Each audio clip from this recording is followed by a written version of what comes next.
WCLN 1170 Radio and Cable Channel 16 are pleased to present We Should Know, hosted by JW Simmons, an upbeat, informative look at people, places, and issues facing our community. This education-based analysis of issues will remain positive and informative as we consider closely what we should know.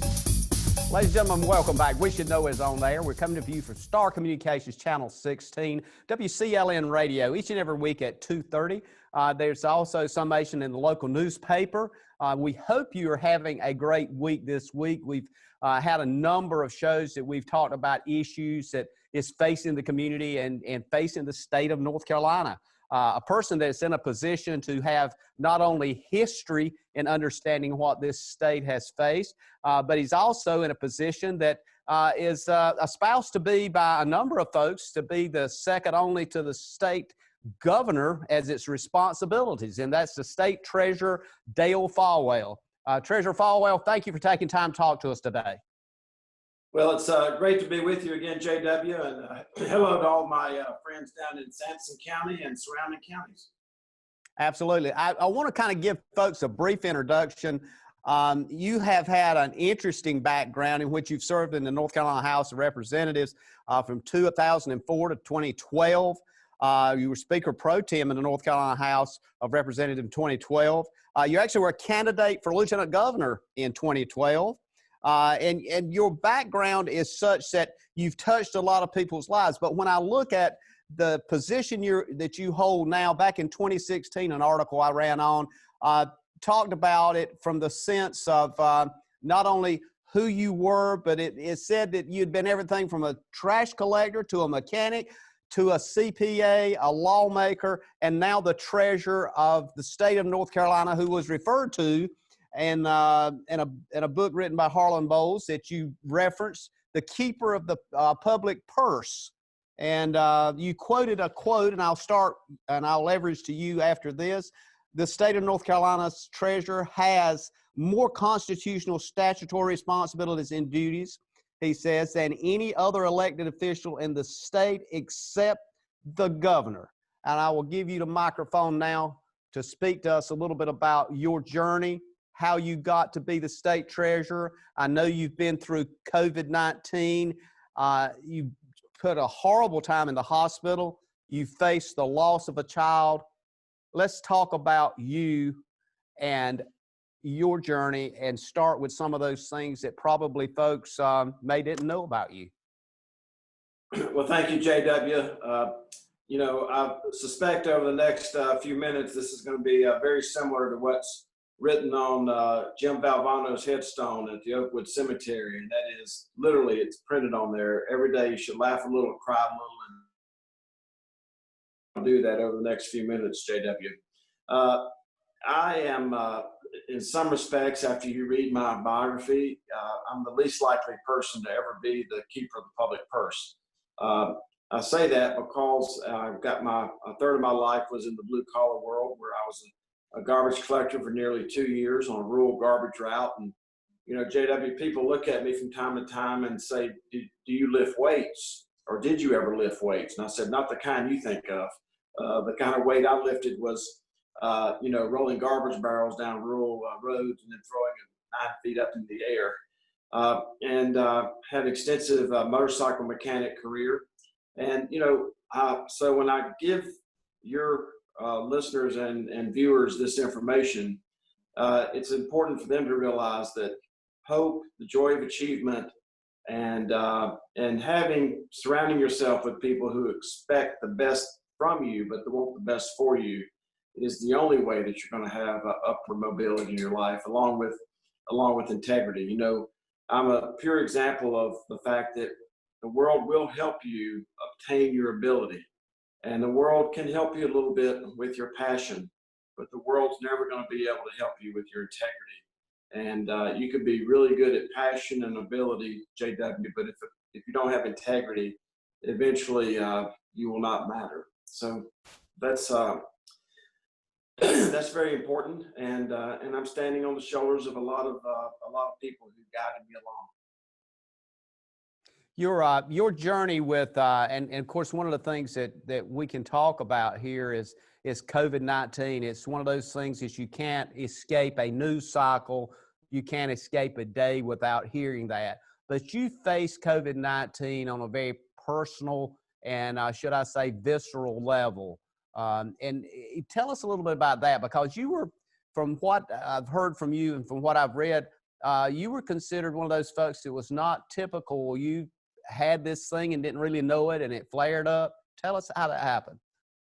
Well, thank you. And, as the state treasurer, we're dealing, for example, with some of the money that's coming down from Washington, and it has strings attached. And, it says that it needs to be spent on COVID-19 related activities. And to your point, JW, what in this world is not COVID-19 related? Starting with the fact that you and I are meeting with Zoom instead of in person. So everything's COVID-19. And for a long period of time, according to others, I'm the only person they had ever knew of who actually had COVID-19. And then for a long period of time, I'm the only person anybody had ever heard of who had been intensely hospitalized with COVID-19.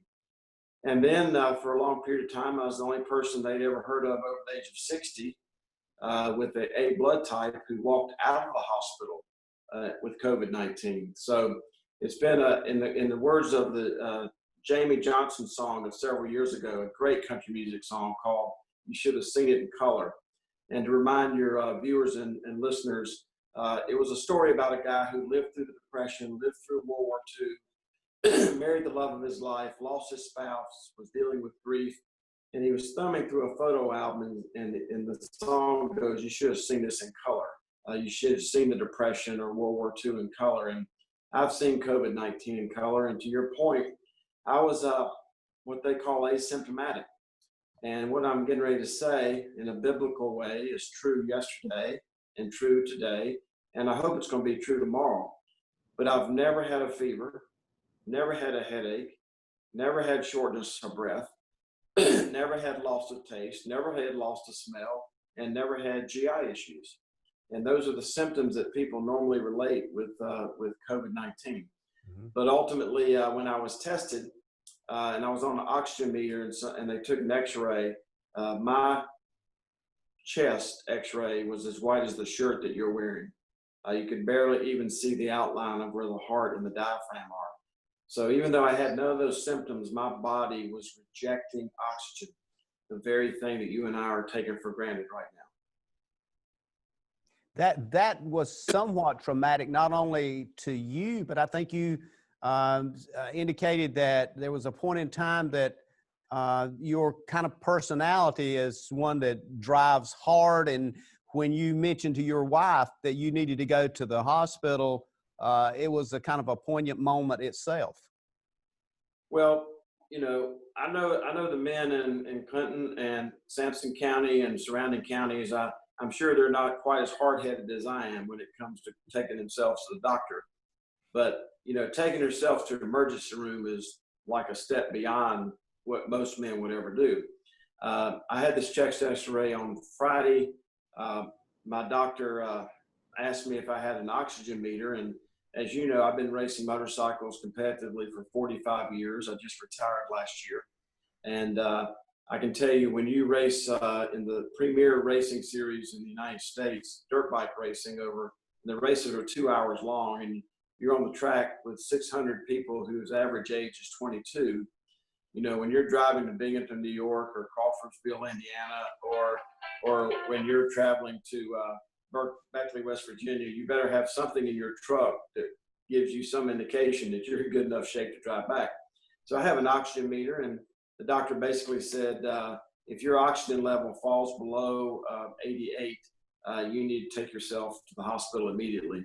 And so Sunday morning, my oxygen level fell to about 85, and asked my wife, Cynthia, to take me to the emergency room. And this is where I get a little emotional, JW, because it's not the normal spouse dropping a loved one at the emergency room. You pull up in the driveway, you get out of the car, you kiss your loved one goodbye. You don't get a toothbrush or any of those things that she had prepared for me. I was in the emergency room about 28 minutes before they took me immediately to the intensive care unit.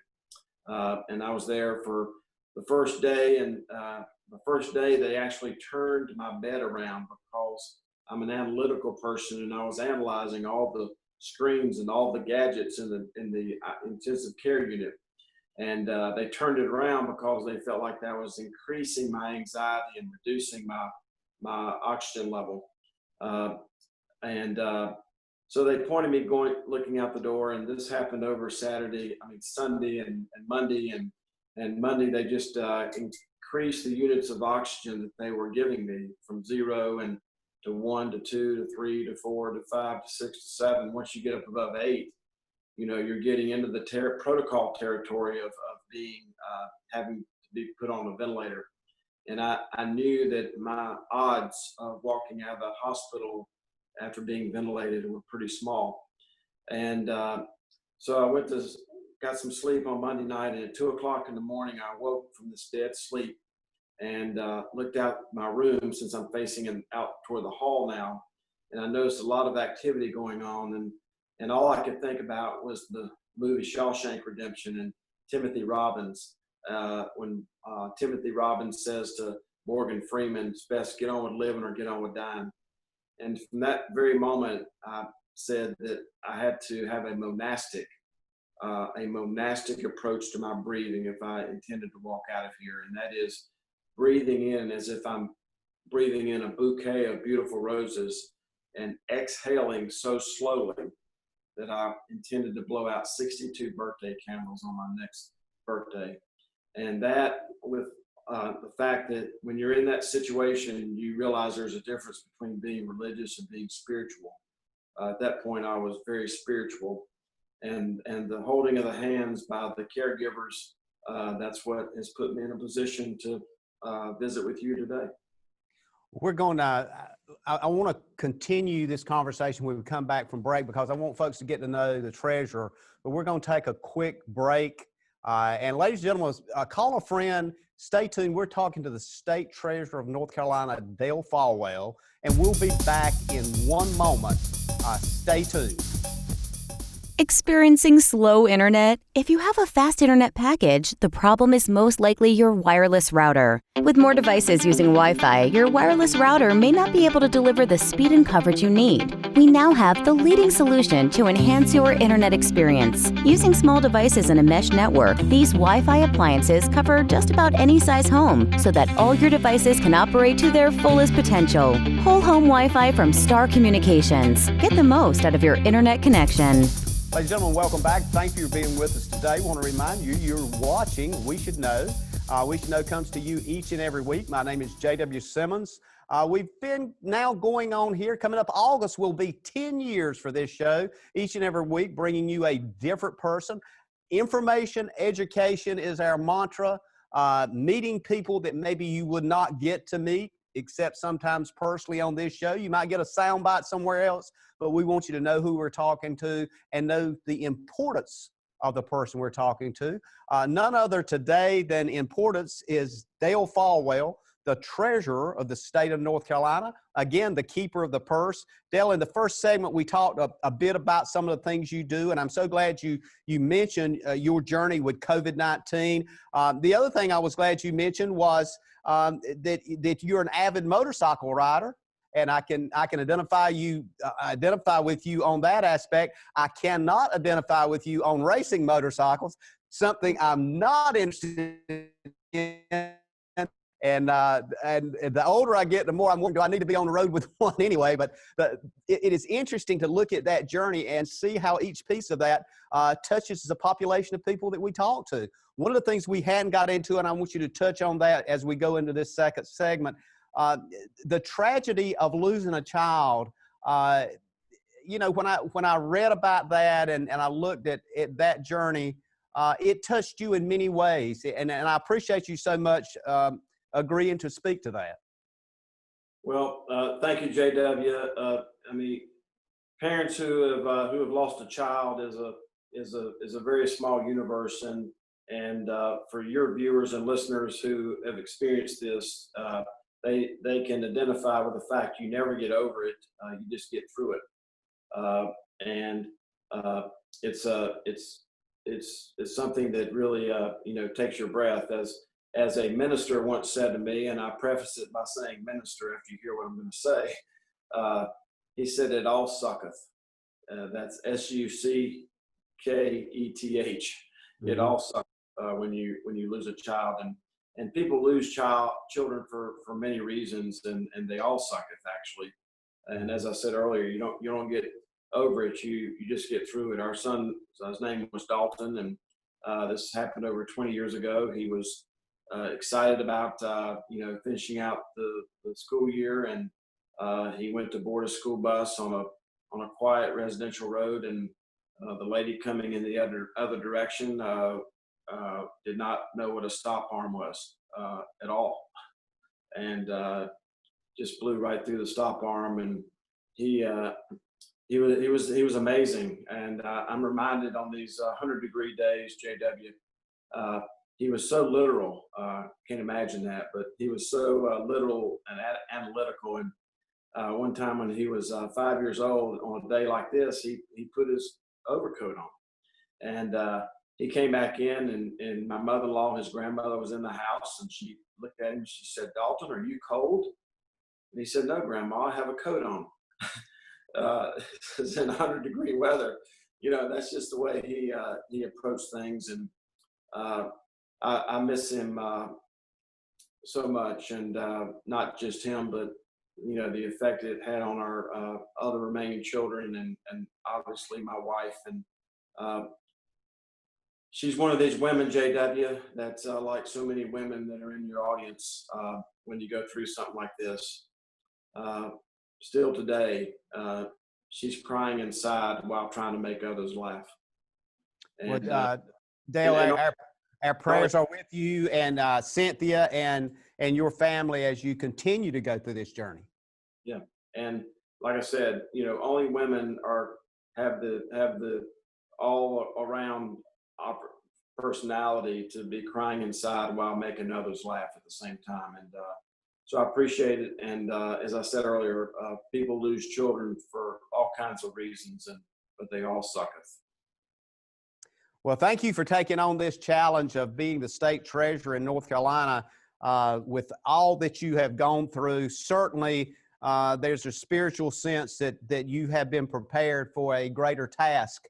And looking at everything that you do as state treasurer, to include, and not to minimize at all, but to include serving on the council of the state, all those positions are very high-ranking positions in this state. And some of the things I wanted to talk about is things that you have looked at, dealt with, confronted.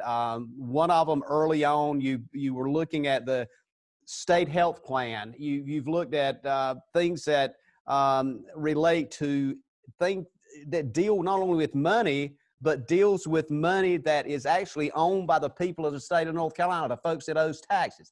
I want you to talk a bit about the job itself and the responsibility of the state treasurer. We know there's billions of dollars involved here, but the oversight of that, I think a lot of folks maybe would like to know exactly what you look at when we talk about that state purse. What are we talking about? What goes before that oversight that you have? I started to say burden, but I'll say responsibility for. Well, there's only one thing that goes before that, and that is the sentence that includes the word loyalty. Loyalty and duty of care to those that teach, those that protect, and those that otherwise serve, who are depending on these pension benefits as well as the state health plan benefits. Our loyalty is never been and will never be to big Wall Street, to big healthcare, or to big drug companies. We are keepers of the public purse, and it's for the benefit of those that teach, protect, otherwise serve, and taxpayers like them who help fund these programs. And there's a philosopher, motorcycle riders aren't used to quoting philosophers, but I'll try for a moment. There's a philosopher, JW, by the name of T.S. Eliot, and he once said, "Hell is where nothing connects." And that's one of his quotes. And this is not hell, this is North Carolina. So everything we do at the Treasurer's Office connects back to something that people actually wake up and think about in the morning. They may not wake up and think about AAA bond rating, but they know that if the state or the local community is going to borrow money to buy schools or public safety or roads, we want to be able to get the lowest possible interest rate. They do think about the lowest possible interest rate, but connecting that with the AAA bond rating. They don't wake up and think about life expectancies or assumed rates of return or minimum retirement ages or having transparent health care costs. They just know how it's impacting them on a daily, a weekly, and a yearly basis in their own lives. And I would sort of sum up answering this by saying that when you look at the fact that, as you mentioned earlier in Harlan Bowles' book, The Keeper of the Public Purse, which was written by Charles Heatherly, when you look at the fact that the state treasurer is the chair of the state banking commission, who regulates all the state chartered banks and savings and loan, chair of the debt affordability commission, which sets the debt levels not just for the state but for the Department of Transportation, chair of the state retirement board, and the amount of money that's in the retirement system, JW, is the 26th largest pool of public money in the entire world. It by itself is 4 times larger than the whole state budget. And when you add that to everything else we do as keepers of the public purse at the Treasurer's office, it's nearly $200 billion, which is 8 times as large as the state budget. It gives you pause, Mr. Treasurer, when you think about that and you look at that responsibility. And I know with everything that's going on with COVID-19, you've been able to extend some of the benefits and some of the funds coming in through the CARES Act. Speak to that a little bit and how you see that going and what we need to maybe consider that we're not seeing that you see. Well, I'll share in terms of frustration and fear. Frustration is that, as you can imagine, when this money came down from the federal government, it had strings attached to it. For example, it had to be used for COVID-related activities. What in this world, as I said earlier, is not COVID-related? And that leads to my fear. My fear is that when the money was sent down, for example, there was an earmark. We're happy for these counties, but there was an earmark of nearly $500 million for 3 counties and 1 city. We have 100 counties and 540 cities. To give an example, the 3 counties are Wake, Mecklenburg, and Guilford. The 1 city is Charlotte. And your viewers are probably saying, why didn't Raleigh get any of that money? And the answer is mathematical. It's not political. There's not 500,000 residents inside the city limits of Raleigh, and that was the criteria. But to give you an idea of how important this was, Guilford County got 93 million. Alamance to the east got 3 million. Forsyth to the west got 6 million. 6, 93, and 3. So that's one frustration. We're happy those counties got these special appropriations, but the fact is that we have 100 counties. And my fear is that we have a lot of counties, especially in rural North Carolina, especially between Raleigh, North Carolina, and the Atlantic Ocean, that are in very bad shape right now. And I don't mean to be inelegant, but my mentor, Warren Buffett, said 22 years ago, you can't tell who's swimming naked until the tide goes out. Because when the tide's in, everything looks the same, right? I hate to put that visualization on your viewers here, but when the tide's in, everything looks the same. But when the tide goes out, you can see what's really happened to rural North Carolina in the last 20 years in terms of depopulating. To put this in context very quickly, Terrell County, where I was the drive-through commencement speaker this year, there was 1 high school in Terrell County. The number of people in that county is about equal to the number of people at Myers Park High School in Charlotte. So an entire county population is about equal to a high school population in Charlotte. That gives you an idea of just how much these communities have depopulated. And the reason your viewers should care about that is that Terrell County has experienced a 25% decline in sales tax. Sales tax is what funds public education, public safety, and public works and public roads. They've experienced a 25% decline as people were locked down, not mobile, not driving, not consuming, and not going to Outer Banks. So when you have a 25% decline in your tax base and you're a county that's as populated as what I just described to your viewers, there's nowhere else to go with that. And that's where my fears are for rural North Carolina, especially eastern rural North Carolina. We're going to take another break. We're going to come back to continue this conversation. Ladies and gentlemen, stay with us. We'll be back. You come out to replace a bad sensor, and that adds a 5-year commitment to my contract, and you don't tell me? Here's your sign. Switch to the sign that's keeping homes secure and customers happy all over the area. Security from Star Communications. We pride ourselves on fair pricing and quick, friendly service every time.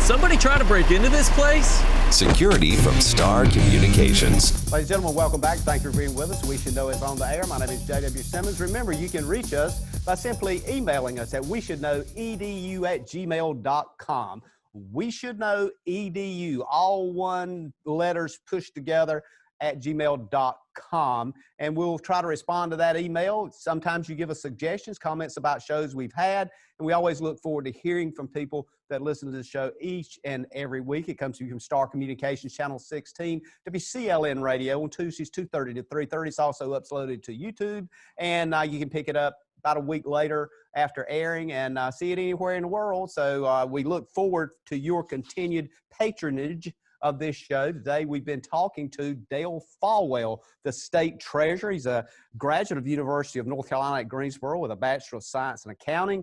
University of North Carolina at Greensboro with a Master's of Science in Accounting. The treasurer of the state of North Carolina, Dale Folwell. Thank you for being with us, sir. Well, glad to be back with you. We've been, as we went to break a while ago, we were talking about some of the issues, not only that the treasurer has oversight of, some of the things that you see and you were discussing. Something kind of near and dear to our heart is that down here in, should I say down here or over here, or on the East Coast, east of 95, we are kind of consistently referred to as the rural part of the state. Some of the counties you were referencing fit that same kind of platform. So when we look at these funds that's coming from federal, how do we adjust that? How do we adjust folks maybe on the DC level, understanding that folks in rural North Carolina have as much vested interest and in some cases many more needs than some folks that maybe exist in what we refer to oftentimes as the urban population? Well, you're exactly right. And you know, what I think is, you know, when this money comes down, it needs to be block granted, which means it's like a block of money. It just stays, you know, comes in North Carolina. Then for generally speaking, it just needs to be distributed based on population with a little extra juice for the depopulated parts of North Carolina. And I'll say this as eloquently as I can. We're just in a situation right now, JW, where anytime you challenge an assumption, you're called political. You challenge any assumption and people say, well, they're just being political. And, you know, your viewers, they don't really care what political party you're a member of. They are facing health, job, and food insecurity right now in their lives. And they just want somebody to acknowledge, identify, and fix their problems. They don't care what party they're a member of. And that's really what's sad about what's going on right now in not only North Carolina, but across the country. And, you know, in the first segment, we talked about my own intensive battle with COVID-19 at the end of March.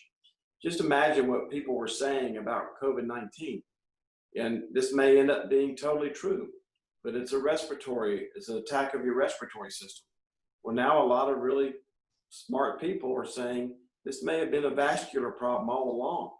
And the vascular problem is what attacked the respiratory system. So if we were going down the road of respirators and all this other stuff to attack a problem that we thought was completely respiratory, and now we possibly are learning it could be more vascular, that's an example of where somebody should have challenged an assumption. And when it comes to money and the impact and the loss of occupancy tax, the loss of sales tax, especially in rural North Carolina, I mean, this is going to make a big difference in people's lives. And the reason I get so passionate about this is that this virus, if we don't flatten the economic curve, and I appreciate more than most the attempt to flatten the healthcare curve, if we don't flatten the economic curve, this really has the potential of creating an economic inequality, not just among people, but among groups of people and regions across North Carolina. And my best example for you is simply this. You know, Charlotte and Charlotte are both southern cities in North Carolina. And they sound very similar, don't they? But I can tell you that Charlotte and Charlotte are in far different economic modes this afternoon than each other. And so we got to make sure that we have consistent policies and that we don't put forth things where one size fits none. And that's going to be very important. And the only way you can do that is to talk to folks who actually live in these communities, many of whom who make their living every day with their hands and their back and their feet, like I did for a third of my life. Those people can tell you what's really going on at the ground level. I'm going to kind of follow this train of thought, and I know I'm kind of, I guess, moving out of the wheelhouse a little bit, but I just feel like it needs to be addressed here, especially from the seat that you hold on the state level. But when we look at a lot of the funding, and granted, I'm not objectionable to some funding that's been to support folks that's without jobs and that kind of thing, it's critical. But the other side, we're looking at a national debt. The last time I looked at it was well over $27 trillion.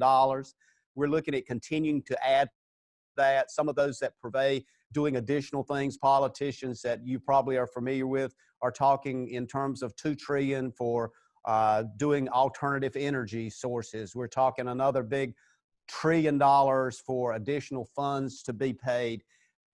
In North Carolina, how does that affect our state budget in that, from what I understand, our budget is required by Constitution to be balanced? The federal government continues to borrow money and grow. At what point in time does the scales tip and start affecting what we can and can't do in North Carolina? Well, eventually, going back to the T.S. Eliot quote, you know, all this stuff connects. In North Carolina, as I mentioned earlier, I'm the chair of the Debt Affordability Commission. The Debt Affordability Commission is made up of appointed as well as statewide elected officials who determine what the ceiling is, what the guardrails look like as far as the amount of debt North Carolina can take on. It's just too bad the federal government doesn't have a Debt Affordability Commission. You know, but we've heard these and talked about these stories, you know, when the federal deficit was $5 trillion, $6 trillion. You know, we're at a point now where the annual deficit equals what the total debt used to be. That's the situation we're in as we speak. And eventually, well, when those bonds get issued, then you have to ask yourself who's buying them. And, you know, for the last 15 or 20 years, it's the Chinese who have been the major bidders on our government debt.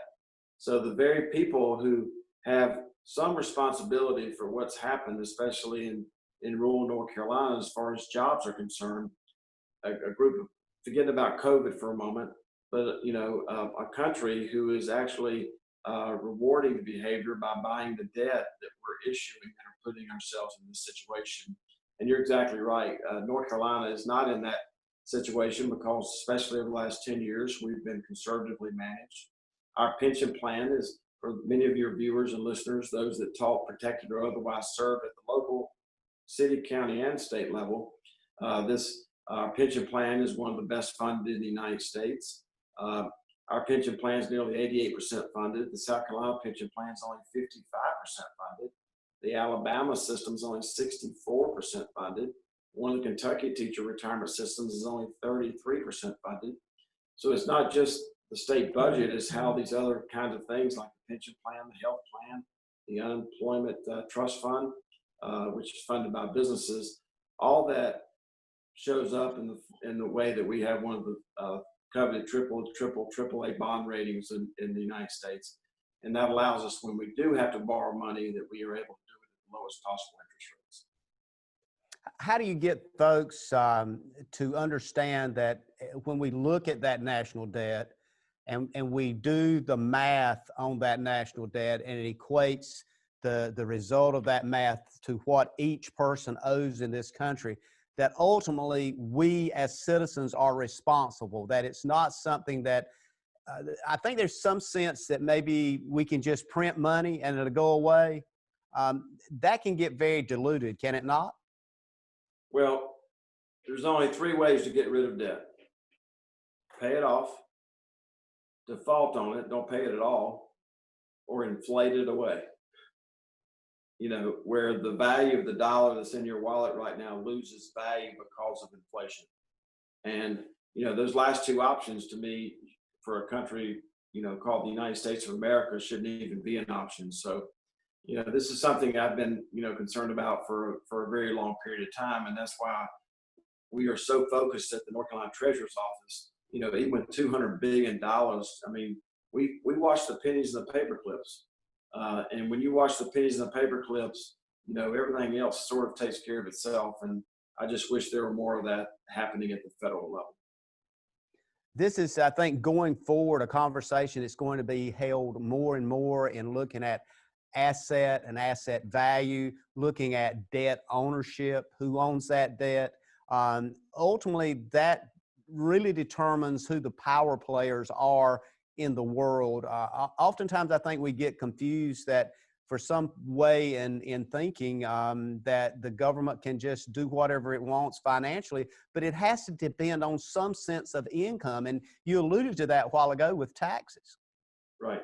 Well, exactly right. And this will come to bear, in my opinion, if interest rates ever stop going down. It doesn't mean they have to go up, but if they ever stop going down, and they're at rock bottom prices, interest rates right now, if interest rates on this debt that you're referring to, if the cost of that debt starts to tick up at all, where then the interest on this debt starts to crowd out and take away from other programs that many of your viewers and listeners are more familiar with, other than the debt affordability, that's when there's going to be a come to Jesus moment.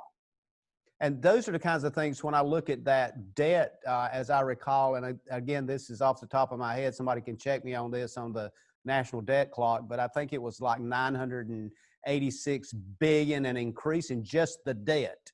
I know that's a big number, and a lot of folks say, well, that's a national level, you shouldn't concern yourself with it. But as we go to break, I want to kind of give folks that to think about. And as you come back, and as we come back, if you have any additional comment, maybe to help me understand and my listeners understand, I would appreciate that. Ladies and gentlemen, stay tuned. We're talking with the Treasurer of the state of North Carolina, Dale Folwell, and we're talking about issues related to financial stability, the state, and access. We'll be back in a moment. To get the most out of your electronic devices, you need a strong internet connection and a protected home Wi-Fi network. You need high-speed internet from Star. Star has the fastest, most affordable high-speed internet service available for all your devices. We have no long-term contracts or high-pressure sales. Our service speaks for itself, and switching is hassle-free. We take care of everything with free installation from a local company. High-speed internet from Star. Internet at the speed of life. Ladies and gentlemen, welcome back. We're talking with Dale Folwell, the state treasurer. The name of the show is We Should Know, each and every week on Tuesday, Star Communications Channel 16, WCLN Radio. We come to you from Clinton, North Carolina, and represent surrounding counties here of about 8 or 10 counties. We appreciate all of those folks that tune in each and every week. We attempt to bring you information and education. Again, you can email us at weshouldknowedu@gmail.com. This show will be uploaded to YouTube. You can watch it on YouTube if you want to recount some of the comments. We're very fortunate to have some very excellent folks that are willing to come in and talk to us. And in this situation, we're coming to you via virtual communication with the Treasurer of the state of North Carolina, Dale Folwell. Treasurer Folwell, again, thank you for being with us, and thank you for your service to the state of North Carolina. Well, thank you. This has been great being with you. As we talked about earlier, love coming to Sampson County. Obviously, the agricultural days were canceled this year, so I look forward to that to be renewed.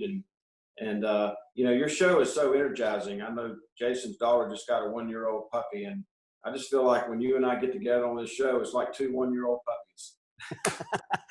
Which could be dangerous for both you and I to be in the same room. I don't know. Okay, so we've talked about a lot of things, everything from motorcycle riding to some of the tragedies in your life. I want to kind of step forward a giant step and talk about your position on the Council of State.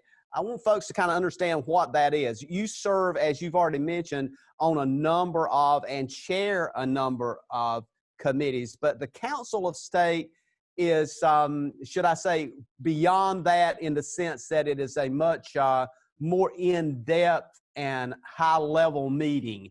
The Council of State has a lot of constitutional weight to it.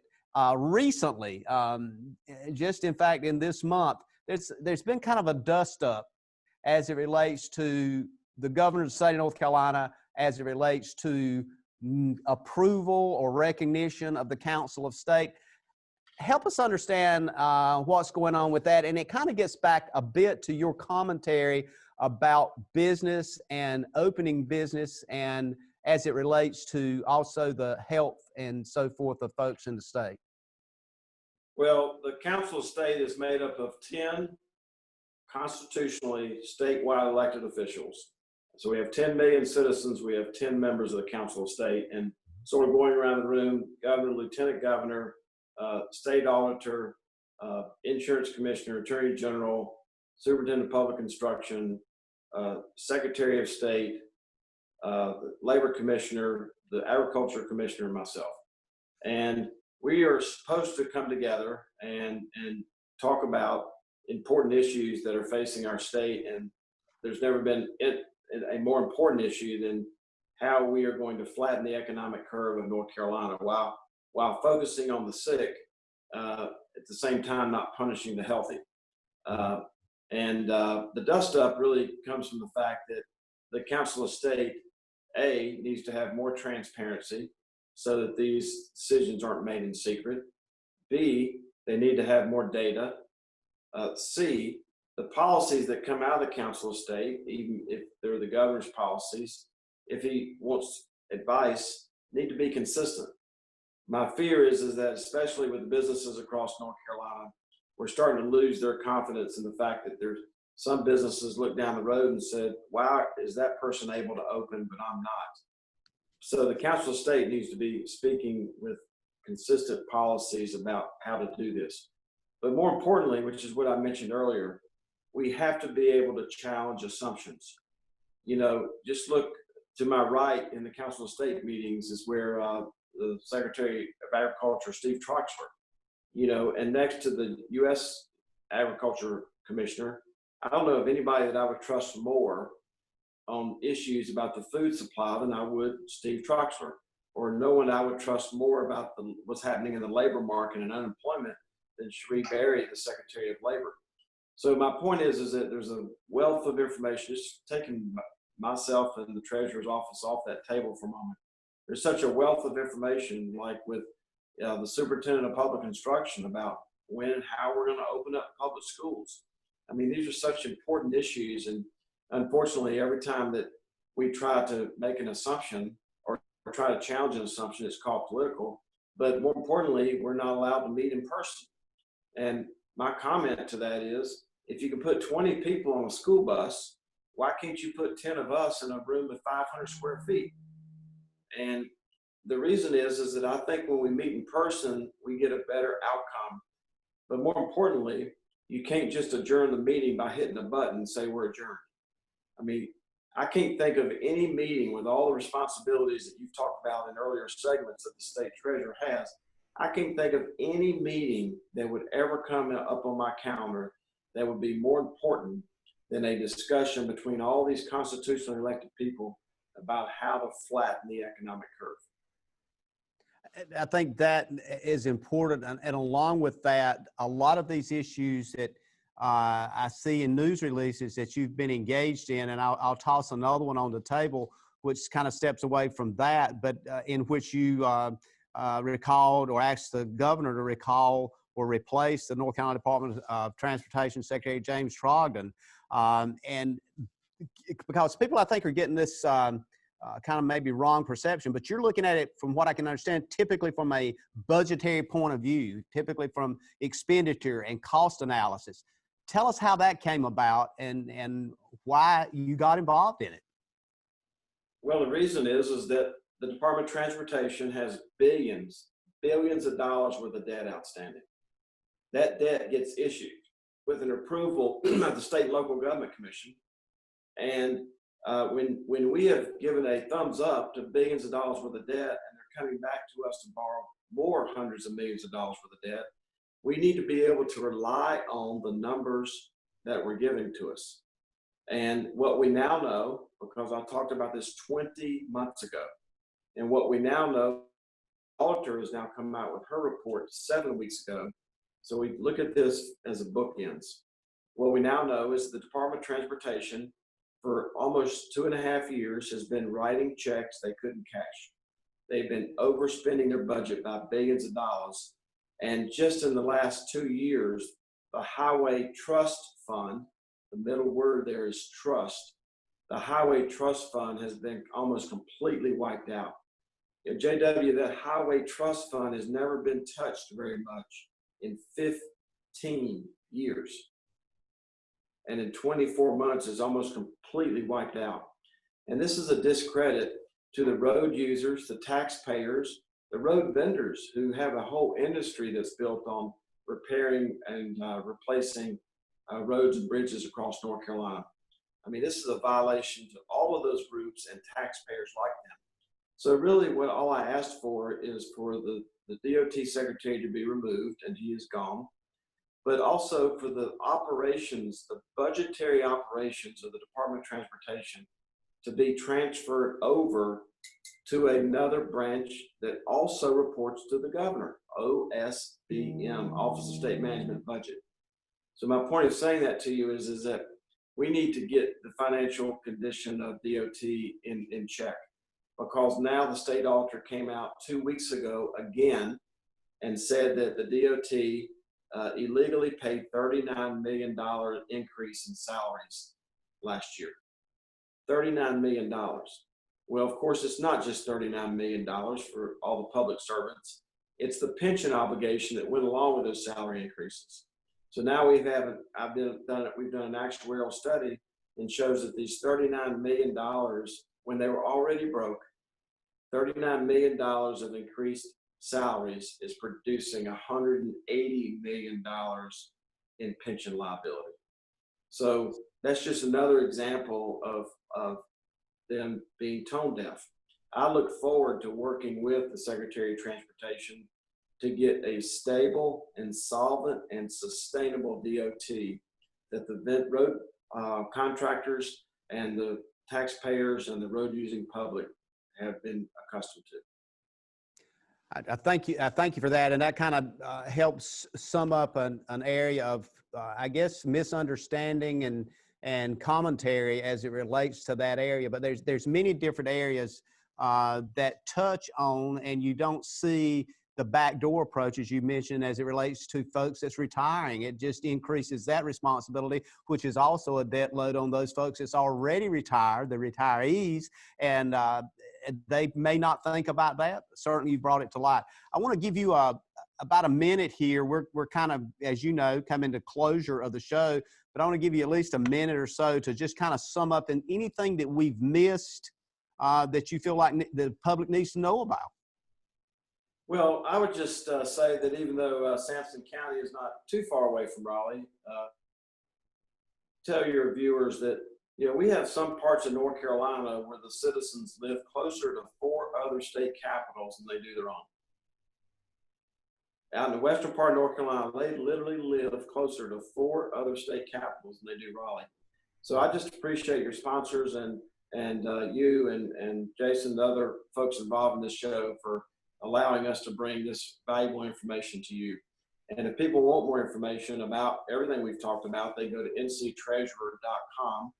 And the most important part of that website sometimes is nccash.com, where we have our unclaimed property division. Now, we gave out $600,000 last year to a lady who was the beneficiary of a life insurance policy. No one had ever told her. You can go to nccash.com. There's no charge to look up your name, your maiden name, your kids' names, your parents' names, and there's no fee to get what's owed you. We have $1 million that belongs to churches, 100 entries of food banks and hospices. We just spoke with the Currituck Chamber of Commerce, and they had money there. So, and in addition to that, if you're missing anything else like baby teeth, silver teeth, gold teeth, or false teeth, you may also find those at NC Cash, because the abandoned lock boxes in North Carolina end up at the treasurer's office. But we were able earlier this year to return some World War II medals that a family had been looking for a decade. So go to nccash.com, and that'll make it even more valuable for people to listen and watch your show. Thank you for being with us, Mr. Treasurer. We look forward to having a conversation with you again. Ladies and gentlemen, thank you for being with us. We look forward to seeing you again next week. Stay safe, stay well, and may God bless. Thank you for tuning in to this week's episode of We Should Know with host JW Simmons. If you have a question, comment, or suggestion regarding this or any episode, please send your emails to weshouldknowedu@gmail.com. And remember to tune in every Tuesday at 2:30 for another informative episode of We Should Know.